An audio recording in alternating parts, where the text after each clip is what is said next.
Right, back live tonight, you're in Focus, and thank you very much for staying on. Let's turn to this now. Scholar activist Dr. Trevor Ngwane says South African politics are at a crossroads following the passing of IFP founder Prince Mangosuthu Buthelezi. He made the comments in an opinion piece published by The Independent online. Ngwane joins us now for more on his views. Good to have you, and thank you very much for your time.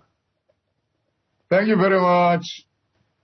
When you look at a figure, and a prominent political figure at that, like the late Prince Mangosuthu Buthelezi, over the years, what would have made him such a popular politician, maybe even more so a popular politician for his own party, the IFP, and the kind of support that he would have managed to put together? Thank you for having me. Well, Buthelezi, may his soul rest in peace, and condolences to the family, friends, and the party IFP, and all people, who loved him. Buthelezi focused on what I call Zulu identities. So he set himself out the task of revitalizing the Zulu monarchy, the kingdom. And he built the IFP at first in Nkatha Yenkululeko Yesizwe as a promotion of what I can call Zulu nationalism. So that's how he made his mark in South African politics. Yeah. Is he the only figure that you would look at and think has been successful, in a sense, in those politics of ethnicism? Well, others have done it, but remember, those who have done it successfully in South Africa, history, or we who live today, have not judged them kindly. Remember that apartheid was a development of the policy of segregation, which was exercised by the Cape Colony, the Natal Colony, under the British Empire. But in 1948, the Afrikaners emphasized their ethnic identity as Afrikaner. And then you had apartheid. Similarly, we have people called Bantustan leaders, such as Kaiser Matanzima in the Transkei, Mpepu in Venda. All those people were not happy about, because we view them as having supported the apartheid system, which was using divide and rule and oppressing black people.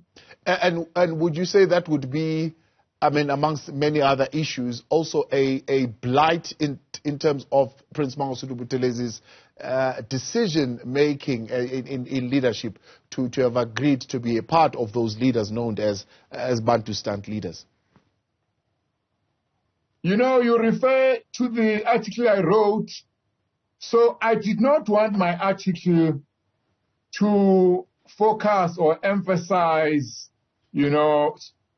on the shortcomings of Buthelezi, because there has been a tendency, both by Buthelezi when he was alive and by leaders of the IFP, to adopt a defensive posture to defend and reject criticism.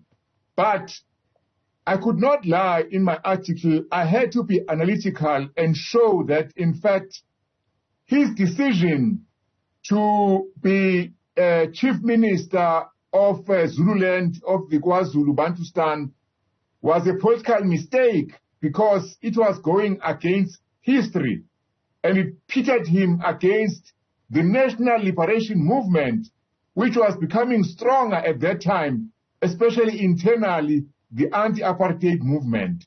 So many people started to regard him as a kind of a betrayer, traitor, or sellout. So I think that was a strategic error. Now, the politics of ethnic identities, something that would have been tried in various shapes or forms in South Africa. There are other groupings, for example, that say, no, we'll speak for the colored community in South Africa, and there are those, as you put it, that say will speak for the for Zulu nationalism, which being IFP. Would you say that those kind of politics are now fully entrenched within the IFP, that they don't need a leader like Prince Mangosuthu Buthelezi to still be the one leading it, that the party itself could still continue successfully along those ethnic politics? That's the whole point of my article, that the IFP is not locked into the politics of ethnic identities, that it can, with the laying to eternal peace of its leader, look around and maybe find a more positive point of focus rather than promoting Zulu ethnic identities, because clearly that hasn't really worked. What has happened is that at one point, there was a lot of bloodshed in the Natal Midlands because of promotion of politicized Zulu ethnic identity. And then also the IFP, is not doing so well as a national political party, because many voters identify it with provincialism, with the politics of being Zulu. I think the IFP is able now to shake off that history, find a new path, embrace a broader South African nationhood, indeed a Pan-Africanism which can project it into the future, not only for itself, but also for our children and our children's children. Yeah.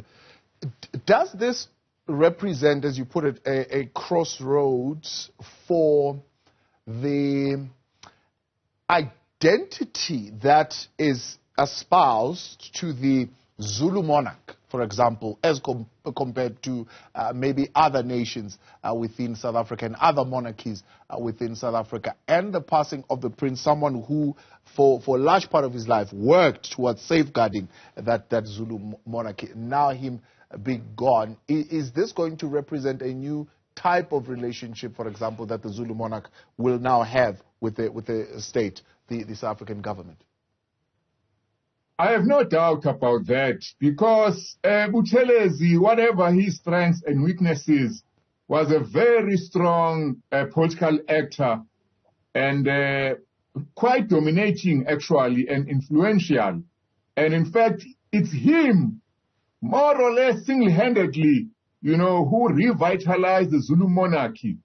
But by doing so, some people might argue that he locked it into his own personal IFP political vision, which, in fact, historically, the late king sometimes squirmed and tried to escape it. I don't think he succeeded.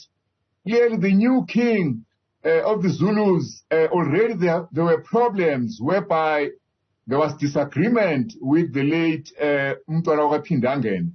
So my point is that instead of trying to, stubbornly push that position which Buthelezi was espousing, it is time for the IFP, indeed, for all Zulu-speaking people to try and find a more reconciliatory, try and embrace other cultures, embrace other ideas, other ways, come out of the shell of Zululand and meet the world on its own terms. Thus, we can survive as a people.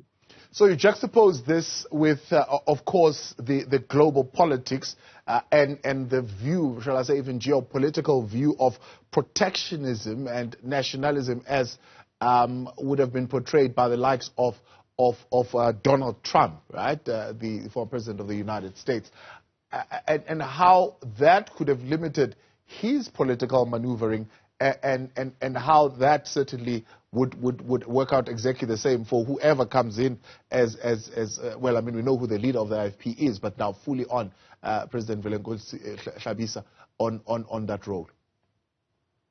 Exactly. It just so happens that when Buthelezi was pushing his ethnic nationalism, Zulu nationalism, the world was moving quickly towards what I can call the cosmopolitanism of neoliberal capitalism. So this was globalization, where people were saying the world is a global village. You know, capital, people, ideas must crisscross and not be stopped.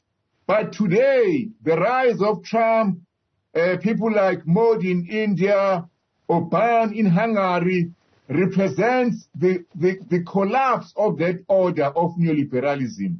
Because of the big economic meltdown, which started in 2008, there's so much crisis, economic setbacks, that as a solution, many leaders, so-called populist leaders, are looking for scapegoats, and they are closing down, saying, no, let's only look after America. Let's make America great. Let's forget about the rest of the world.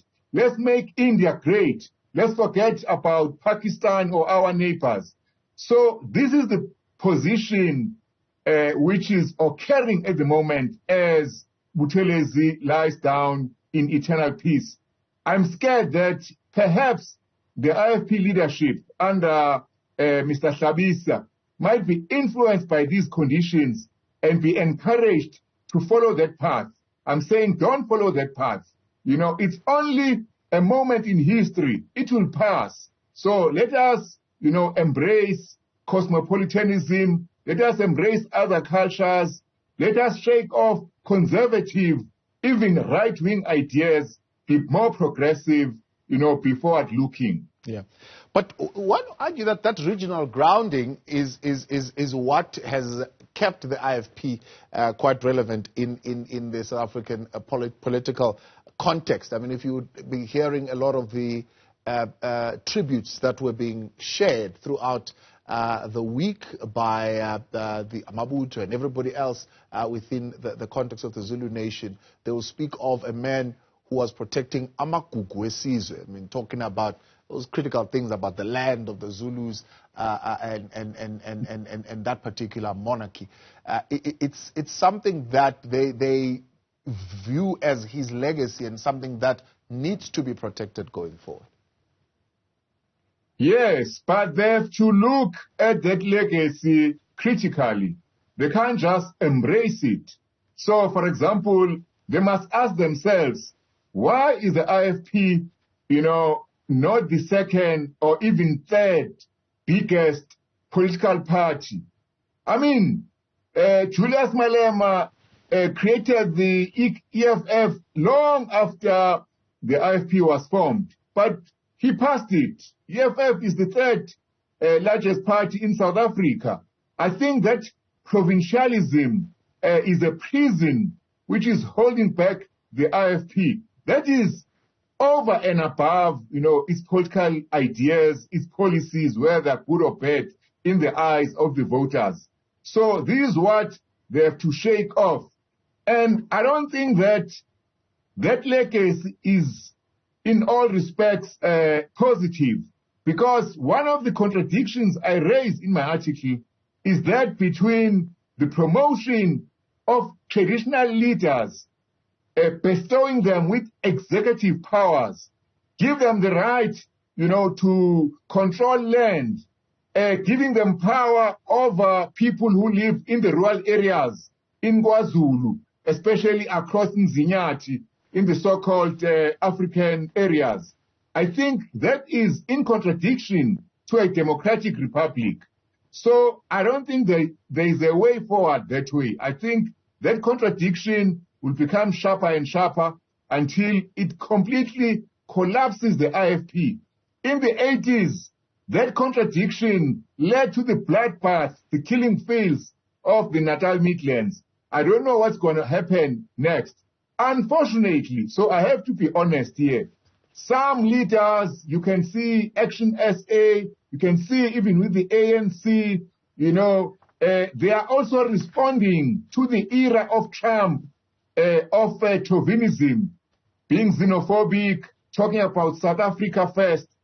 I think that this might encourage the IFP, but I'm saying to them, that is not the way to go. They must choose the other path. So I heard something quite interesting with one of the speakers saying that Sheng, as old as he was, he says, look, I've got to be in Parliament, even in my old age, to make sure that as soon as a question on the Ingonyama Trust comes up, at least I am there to defend that. And almost to say that that was probably the one thing that he was still in that Parliament for, to be able to come and defend that act, which we believe he crafted and put together. Does this, as you put it, represent an end or maybe even a crossroad of that kind of institution? And others would say its exploitative nature. Others would say no, it's a fine way of running things. They'll tell you that, of course, Umhlaba must belong to the king, and the king must then distribute that amongst its people. But that kind of dichotomy that exists around that question, would this represent a new era in terms of how that institution is viewed? Yeah, I come from Nutu Zululand, and since I was living there, the land belonged to the Zulu people, and no one paid rent on it. You went to the local Inkosi, if you were new in the area, and you were given a piece of land. But apparently, the Ingonyama Trust was starting to take away that right and force Zulu people to pay rent, making them, have leaseholds. So this was taking away the rights of the Zulu people to their land, which they had inherited from their ancestors.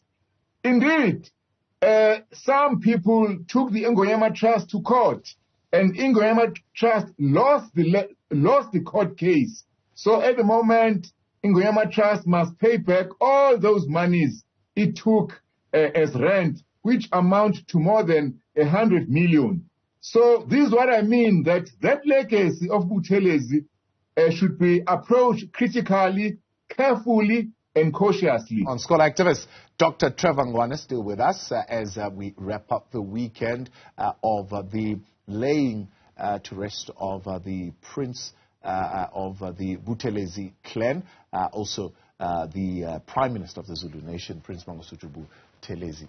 Dr. Trevor Ngwane weighing in on the crossroads in which the IFP now finds itself with the Prince having departed.